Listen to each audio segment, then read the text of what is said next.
We're going to talk about hepatic and biliary cancers.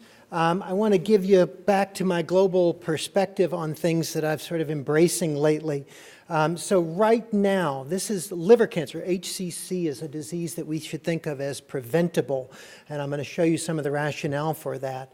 Most of the HCC that's out there, we have a good sense of why people get it, and there are interventions to prevent it. But right now, we have a fairly low 5-year survival. We are approaching 1 million cases globally.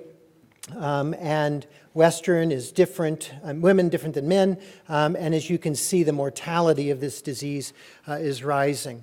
We're going to talk a little bit about both HCC and bile duct cancers. He's going to go buy his $10 right there. We're going to first focus on the HCC, and you guys know this. There's some rare other tumors that are out there, but we'll HCC first. So this is a slide from a great article that kind of gives us this perspective on HCC around the world. And let's start on the home front. This is a very international audience. You look around, people from all over the world, and so I think this touches us emotionally on some level everywhere. But if you look at the U.S. itself, in 2009, that was the first year recorded where the incidence of obesity was falling. And there's very clear correlation between obesity and hepatic issues that lead to hepatocellular cancer. So in the United States, our issue is obesity. In Gambia, this is hepatitis B, so this is number 2, which is right where there. And that's where hepatitis B, lots of people have been exposed to hepatitis B there, and almost all their HCC is there. Egypt, of course, hepatitis C. This is the one that we can now treat if identified. Hepatitis B is more of a prevention. Hepatitis C is also prevention, but treatment. In Sudan, there's an aflatoxin that is very, very common, and 60% of all the HCC there is associated with a soil aflatoxin that they're exposed to. Mongolia apparently is not a very fun place to live because while it has a very high prevalence and incidence of hepatocellular cancer, it's almost all from drinking and drug abuse and all this kind of thing. So you go to Mongolia and you got nothing else to do, so you knock your liver out. And then Thailand is really a biliary problem where they have very high incidence of this liver fluke that increases one's risk there. So very different causes around the world, very environmental causes, and almost all of these on some level can be intervened. Now this is a nice slide also around Osaka, which led to lots of depression after World War II, and so lots of drug abuse, actually. This is a population study that was done. And in fact, if you kind of track down here, this was a lot of IV shared needles, hepatitis kind of problem. And then as they recognize this and intervene, so here you have the lag time of the HCC, and then as the interventions come in, you see it fall again. So social intervention in this case can decrease the incidence and have an impact on patients. So how do you deal with this disease? I'm sure it's not something you do commonly. You probably make the diagnosis and immediately send them somewhere. But maybe you don't. Maybe you deal with them day in, day out. So there are a lot of folks that are under surveillance in clinics that are going in and having regular scans, or maybe you trip on a scan. If the disease is small, you basically just kind of follow it. And these are patients who are at risk. If the disease is bigger, 1 centimeter, you get some fancy scans, so the 4-phase CT or an MRI, dynamic contrast MRI, and depending on the imaging characteristics, if it has those imaging characteristics, this is one of those rare tumors where you don't need a biopsy. It images to that point, and actually our surgeons and others don't want us to be putting needles in them at this point. So down this branch point is very important. Don't just go sticking needles. Suspect this, do the imaging, and figure it out from there. If not, then you keep following, and ultimately, yes, lead to a biopsy. So try and rule this out through imaging characteristics, and if you can't, then you biopsy. There are screening and surveillance programs, as I mentioned, and so this may come up in some of your patients. Asian males and females who have hepatitis but not yet cirrhosis are recommended to have screening. Family history of HCC are recommended to have screening, and those with existing cirrhosis, African Americans and Africans, have a higher risk, and so there's some recommendation when they have chronic Hep B of follow-up. So there are surveillance intervals that are out here. Here are the guidelines that are out there, how often in the patients who are at risk.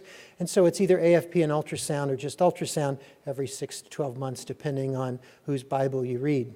So multidisciplinary management is key to this. In fact, we peel out our HCC into a separate multi-D group because the liver surgeons are a little different. They're more the transplant guys. The IR people are critical in this decision making, and we kind of, as oncologists, are kind of take a side seat on this. So surgery dominates this, local regional therapy very important, and we sadly still have only one, which is better than we had before.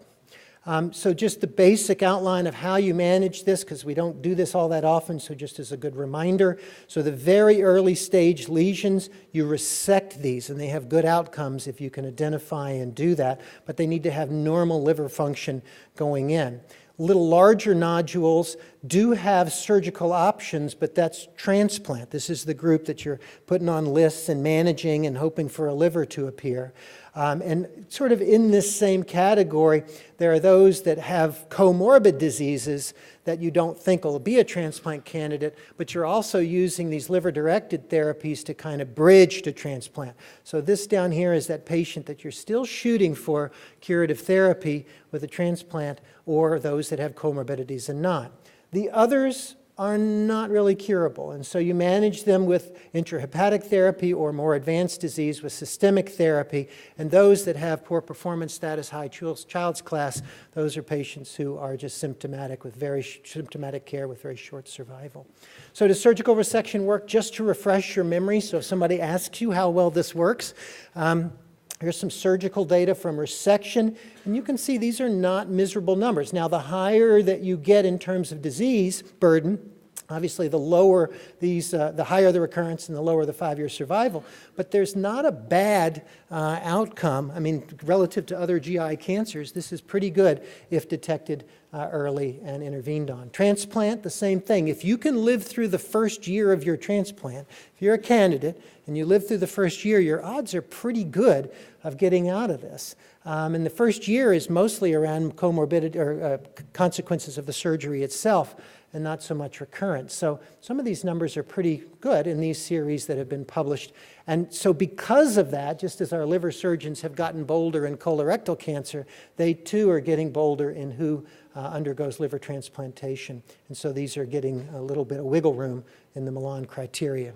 Just to remind you all, and I bet every one of you has sort of differences of opinion about which intrahepatic therapy is your favorite, and a lot of that has to do with which one your IR person likes the most, but these are all valid approaches for liver-directed therapy in HCC.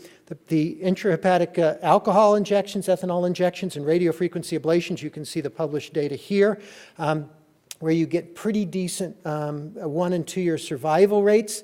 And you can see that RFA performs a little better than alcohol injections, so currently becoming more the favorite, but you can't use them all in all patients. So it's not a choice of either or. There are certain locations and liver vasculature issues and others that make you pick one of these or the other. And so we're not generally the ones making this decision.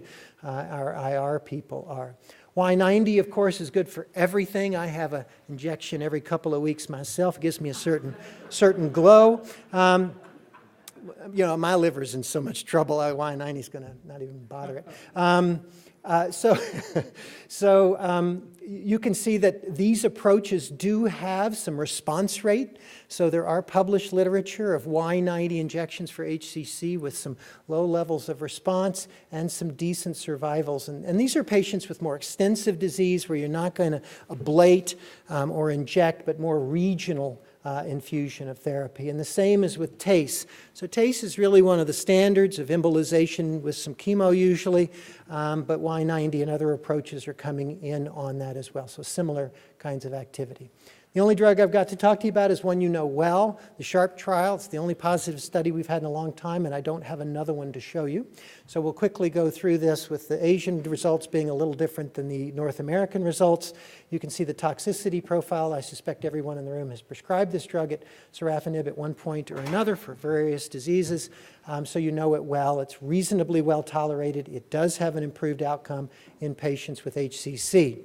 What you're here to look at is what's new. So Cmet is a fairly hot target. I bet Wells may have it on one of his slides.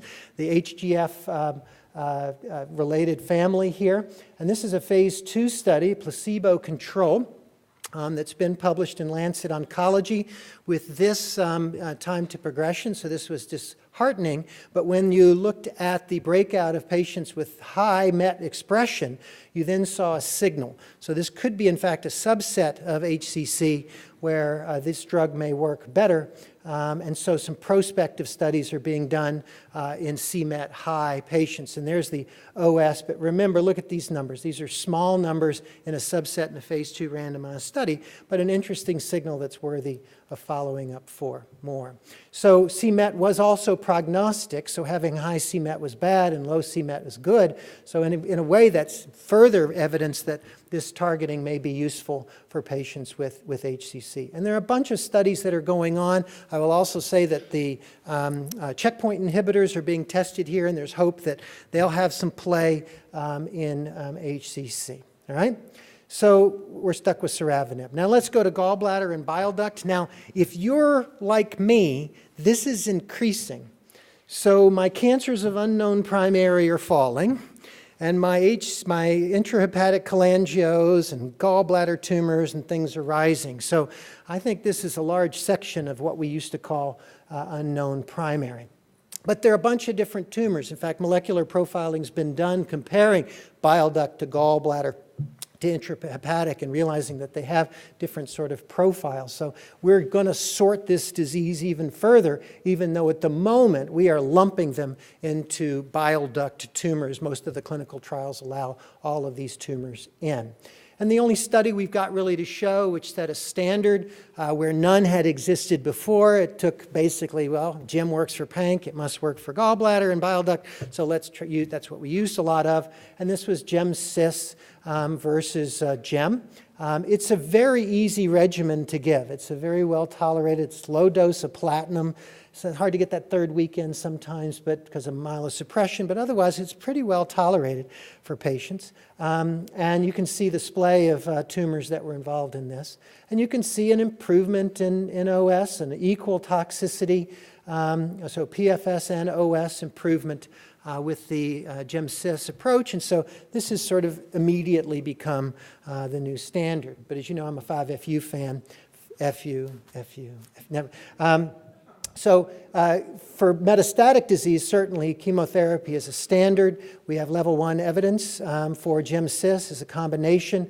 Lots of us use oxaliplatins. Lots of us use FOLFOX-type regimens in this as well. But because other combinations, I think the taxanes have some activity in this disease, but none firmly established. So you got to watch out what we're going to do. Molecular profiling is really going to be, I think, the answer as we learn more about this disease. A very interesting presentation at GI ASCO looking at the splay of gene mutations. This is a fairly high mutation tumor, and so that also points to maybe the immune therapies might be helpful in this disease. So, you know, GEM-CIS, some FOLFOX or some 5FU. If you can find a MET inhibitor, particularly in patients where profiling suggests that's good, or ultimately I think we're going to be doing more and more profiling. So keep people from getting HCC in the first place through social and environmental interventions, screen those who are at risk, take care of and love the ones who unfortunately get it. A multidisciplinary team is really key for both of these diseases, all of these liver diseases, HCC and biliary. And I think, as I mentioned before, profiling is the key. So I promised you I'd save you a little time. I'm done.